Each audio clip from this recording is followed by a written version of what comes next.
Clôture de la formation de 12 inspecteurs de l'inspection générale de la police nationale congolaise sur le méthode et processus de préparation et de conduite des audits externes et des contrôles internes. 2 armes et munitions de guerre récupérées par le FARDC lors d'une opération de démantèlement d'une cache d'armes à Tchounia ont été présentés au vice-ministre de la Défense nationale. Les 100 jours du gouvernement souminois jugés positifs par Bitaïnana, secrétaire exécutif national en charge d'implantation du parti MSC.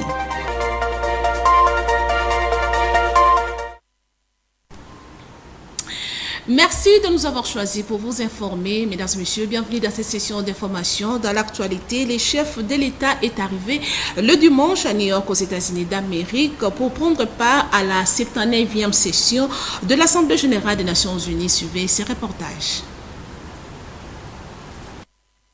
C'est dans la matinée de ce dimanche 22 septembre que le président de la République, Félix-Antoine Tshisekedi Tshilombo, est arrivé à New York pour répondre au rendez-vous annuel de tous les dirigeants du monde entier. Les chefs de l'État entament ainsi une mission officielle de quelques jours en terre américaine, marquée par d'intenses activités politiques et diplomatiques de très haut niveau.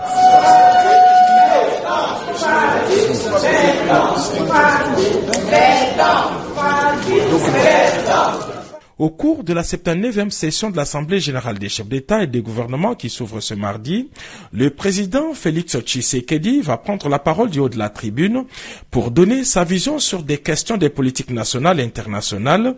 Il va aussi intensifier les plaidoyers en faveur de la République démocratique du Congo, pays agressé par le Rwanda. L'Assemblée générale de cette année intervient dans un contexte international marqué par une avancée significative dans les processus de la réforme du Conseil de sécurité des Nations unies, tant souhaité par les Africains. Pour la première fois, les États-Unis d'Amérique sont favorables à l'élargissement du Conseil de sécurité à 2 pays africains sans droit de veto.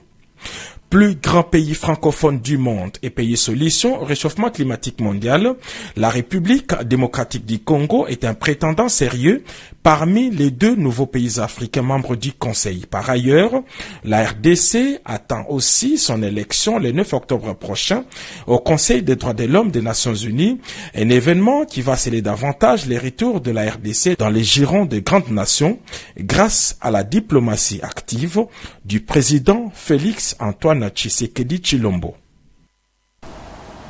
Je l'ai annoncé dans les titres, clôture de la formation de 10 inspecteurs de l'inspection générale de la police nationale congolaise sur le méthode et processus de préparation et de conduite des audits externes et de contrôles internes. Suivez ce reportage de Guilain Mayamba.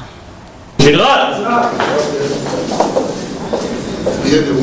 Clôture de la formation de 10 inspecteurs de l'inspection générale de la police nationale congolaise sur le méthode et processus de préparation et de conduite des audits externes et des contrôles internes ce samedi 21 septembre 2024. Cette formation a été organisée par l'Institut Thémis de Paris au sein du Collège des hautes études de sécurité et de défense à la suite de la demande de l'inspecteur général de la police nationale congolaise, le commissaire divisionnaire principal Filémo Patience Mouchid Yav.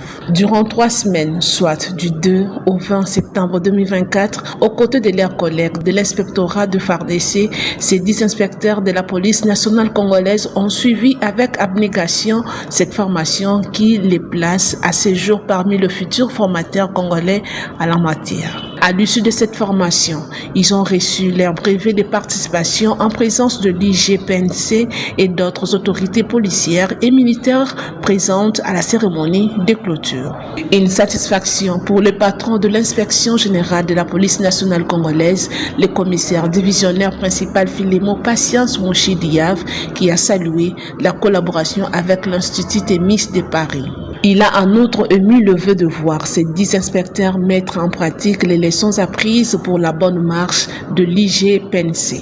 Signalons que dans le cadre de ces missions de contrôle et d'audit des services de la police, l'inspection générale de la police a lancé depuis le début de cette année une campagne de sensibilisation sur ces missions afin de renforcer la collaboration avec la population qui doit dénoncer tous les cas d'abus de policiers en exercice de leur fonction. prévention. La ville de Bukavu a été parmi les premières villes à être sensibilisée par les inspecteurs de l'IGPNC au courant de ce mois de septembre.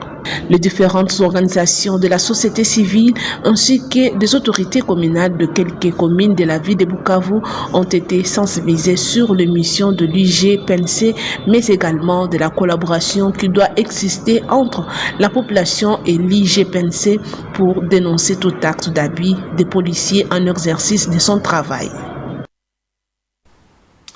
Toujours dans l'actualité, des armes et munitions de guerre récupérées par le FARDC lors d'une opération de démantèlement d'une cache d'armes à Tchomia ont été présentées par le vice-ministre de la Défense nationale. Suivez le vice-ministre dans cette propos recueillis.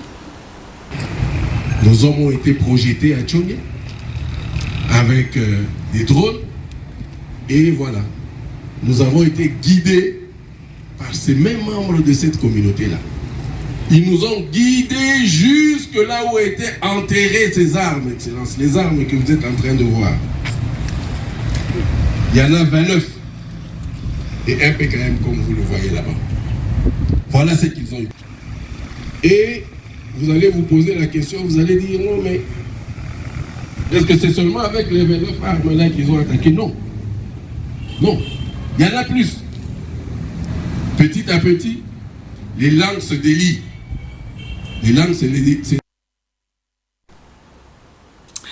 Toujours dans la province de l'Ituri, les gouverneurs de cette province, le lieutenant-général Luboya Kashamadjoni, ovationné par la population de Bunia pour ses efforts de la modernisation de la ville de Bunia et son implication pour la pacification de la province de l'Ituri. Certains jeunes de Bunia ont manifesté leur joie lors de sa marche d'endurance de chaque samedi. Suivez les détails.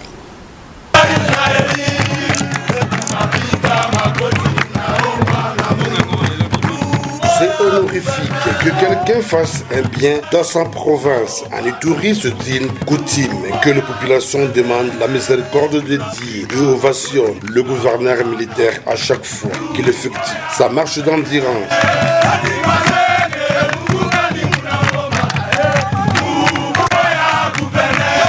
L'environnement de paix qui serpente la quasi-totalité de 5 territoires et l'élan du développement enregistré à cette période de l'état de siège en Ituri enchante le peuple iturien en général et en particulier celui de la ville de Bunia.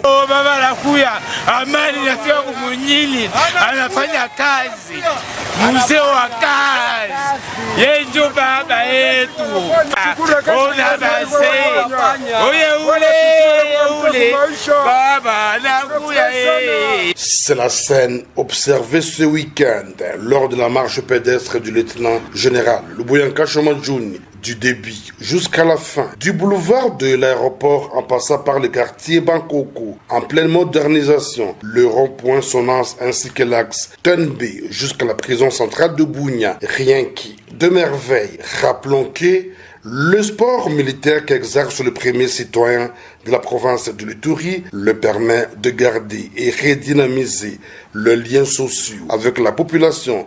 Le commandant des opérations et gouverneur militaire de l'Ituri inspecte et fait le suivi des travaux de modernisation de la voirie. Par ailleurs, cela renforce sa bonne santé, car du temps, il faut un esprit sain dans un corps sain.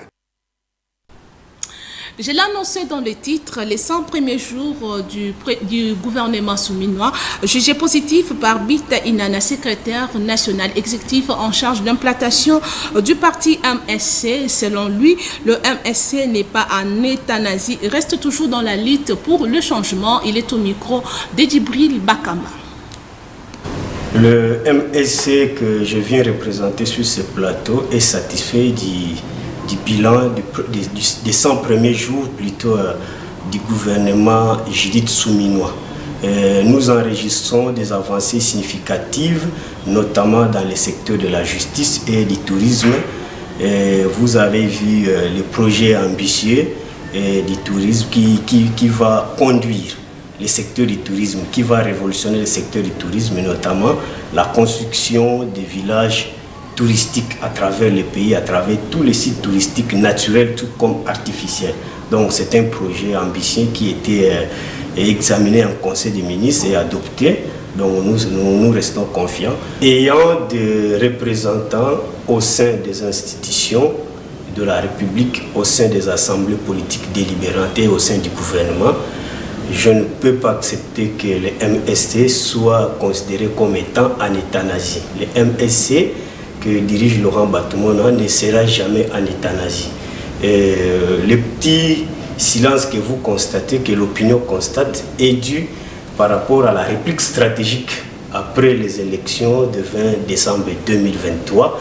Nous étions victimes des stratagèmes politiques des détracteurs du MSC ayant voulu décapiter, déprimer l'autorité morale, l'allié traditionnel du chef de l'État, Laurent Batumona Kandikam. C'est pourquoi nous avons dit de peaufiner de nouvelles stratégies qui tiennent notamment compte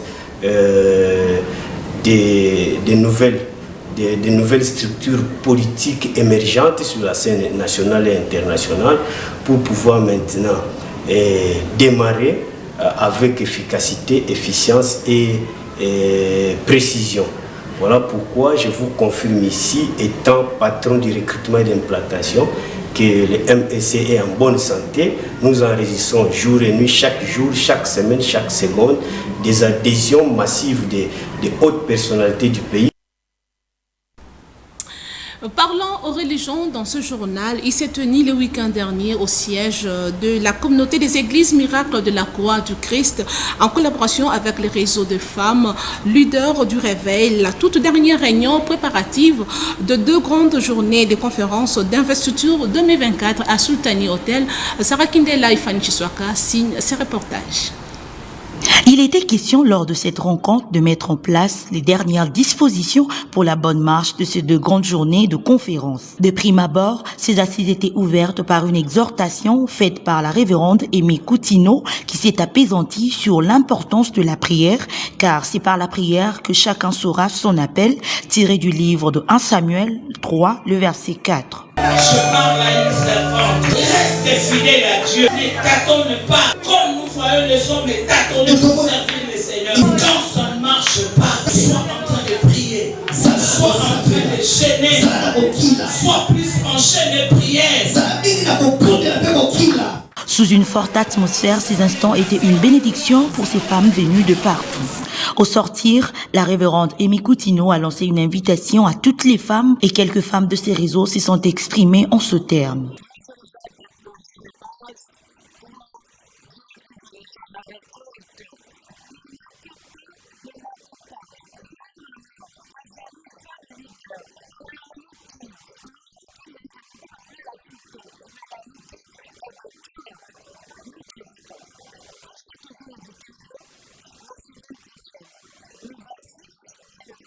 Il s'y est de signaler que la communauté des églises miracles de la Croix de Christ a ouvert le dimanche 22 septembre 2024 3 journées de forte onction dénommées sur la liste qui va se clôturer le mercredi 25 septembre 2024 et ensuite suivra 2 grandes journées de conférences d'investiture et de consécration qui aura lieu en la salle d'hôtel Sultani et qui connaîtra la participation de plusieurs éminents serviteurs de Dieu, à savoir l'archevêque général Albert Kankinza Mwanambo, l'archevêque président Ejibaya Mampia, l'archevêque Dieudonné Kaleta, le docteur Parfait Bompey et l'hôte de l'activité, l'évêque Kindela Fifi, la matriarche. Cordial, bienvenue à tous. Et la communauté musulmane chiite du Congo que dirige l'imam Djibril Menaveko a célébré le dimanche 22 septembre la fête marquant la naissance du prophète Mohamed, suivez ce reportage plutôt de Suleiman Kalunga. C'est une date hors du commun marquant la naissance du prophète Mohamed a coïncidé avec celle de son petit-fils, le 6e imam Jafar Aswadik, ainsi que de la communauté musulmane chiite du Congo. Cela n'est pas un hasard, a rappelé le représentant légal de chiite du Congo devant le musulman venu pour la circonstance.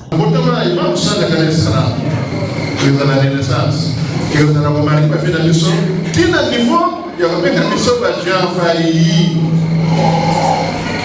yango wana babotama wana botama ya prophète Muhammad sallallahu alayhi wa sallam botama ya Musa alayhi salam babotama ya makeba fina liso botama ya Isa tu oye ezali mbotama ya communauté internationale du Congo mbotama obisatu emarqué bapena biso mbotama ya prophète Mohammed sallallahu alayhi wa sallam mbotama ya Imam Salih alayhi salam emarqué bapena biso mbotama ya communauté internationale du Congo ekutani ezali hasard te ke bakotama biso mbotama ezali kesema hasard que c'est côté maka mon boloyo là on m'a côté maka c'est quoi côté mi mon boloyo qui va nous faire la côté maka.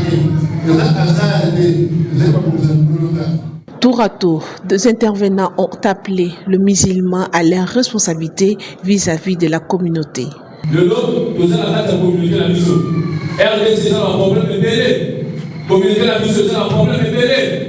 La jeune a vu ce autre élément pour la soutenir communauté la mission.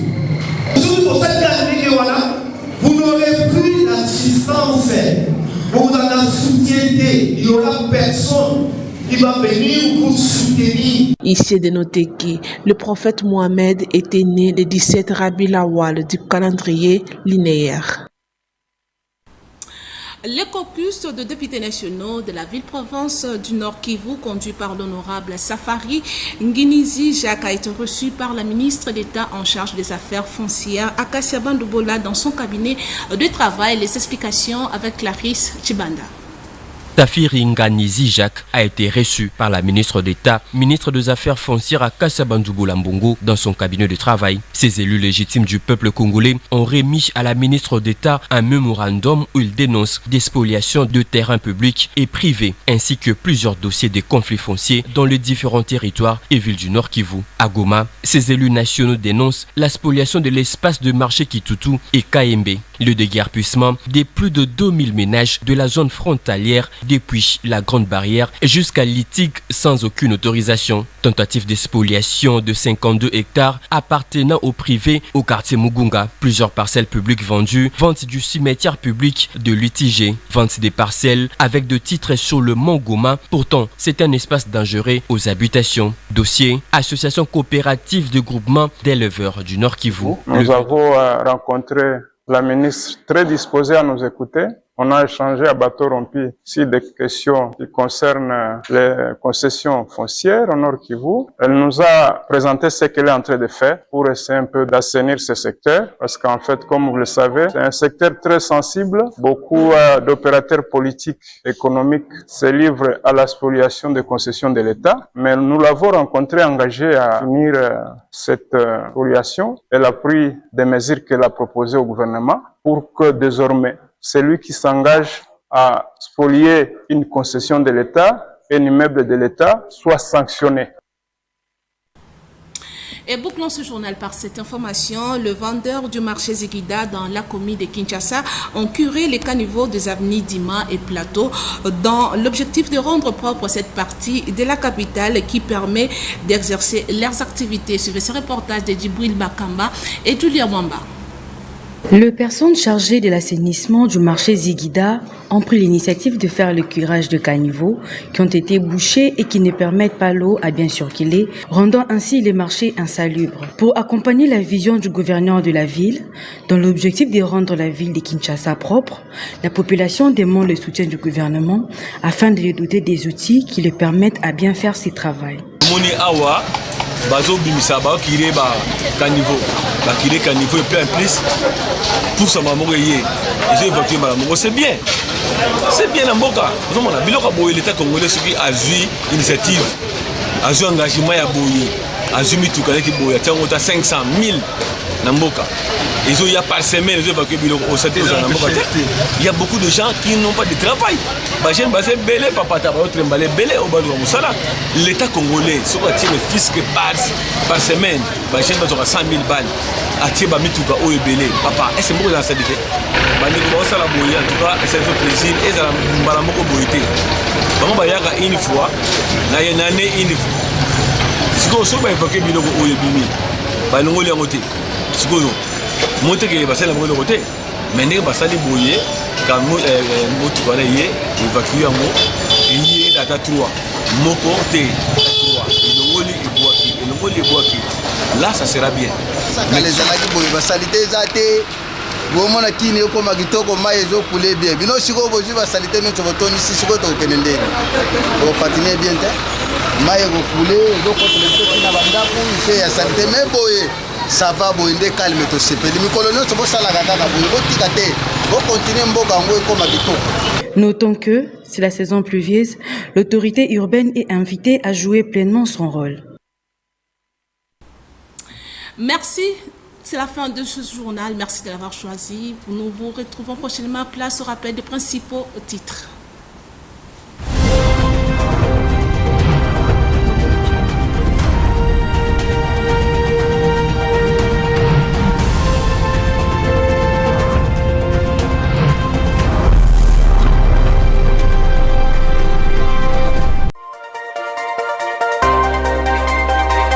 Clôture de la formation de 10 inspecteurs de l'inspection générale de la police nationale congolaise sur le méthode et processus de préparation et de conduite des audits externes et des contrôles internes. 2 armes et munitions de guerre récupérées par le FARDC lors d'une opération de démantèlement d'une cache d'armes à Tchounia ont été présentées au vice-ministre de la Défense nationale. Les 100 jours du gouvernement souminois jugés positifs par Bitaïnana, secrétaire exécutif national en charge d'implantation du parti MSC.